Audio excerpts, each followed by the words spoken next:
baca ialah Relax dan Slow. Penulis buku ini ialah Dato' Profesor Dr. Mahaya Muhammad, penerbit Guru Buku Karantina Sdn Bhd yang telah diterbitkan pada tahun 2018. Ini adalah sebuah buku motivasi diri yang digarap secara santai dan berlandaskan cerita-cerita kehidupan.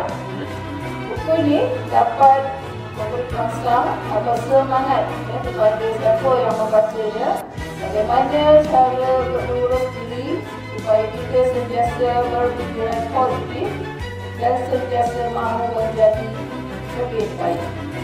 Okey, bagaimana cara kita berfikir dan bertindak untuk situasi yang berlaku supaya kita dapat menjadi seorang manusia yang lebih baik dan bertanggungjawab serta cemerlang dalam kehidupan. Okey, yang pertamanya, untuk menjadi seorang insan ataupun manusia yang kehidupannya cemerlang dan hidup dengan tenang, pertama sekali, apa yang perlu kita buat adalah diri supaya lama, supaya awak boleh rancang apa tindakan awak selepas ini berdasarkan dari pengalaman awak yang gagal tadi itu. Seterusnya, kita dah ingin berbuat tu, perkara yang membebankan pikiran awak tu, awak muhasabah diri, fikirkan baik untuk awak berbaik diri. Awak kena cari jalan bagaimana untuk awak bertakwa. Pertama, buang ego.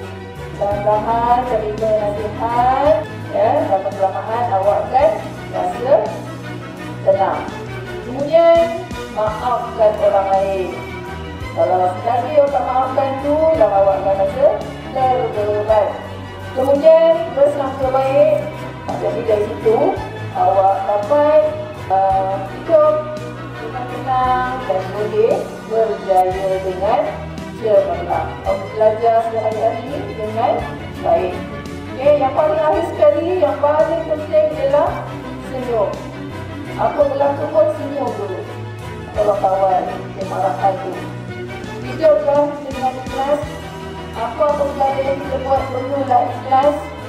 Dalam apa pun keadaan dan lebihkan sebenarnya untuk hidup tenang dan berjaya dengan cemerlang dan berkah. Itu sahaja daripada saya dan terima kasih.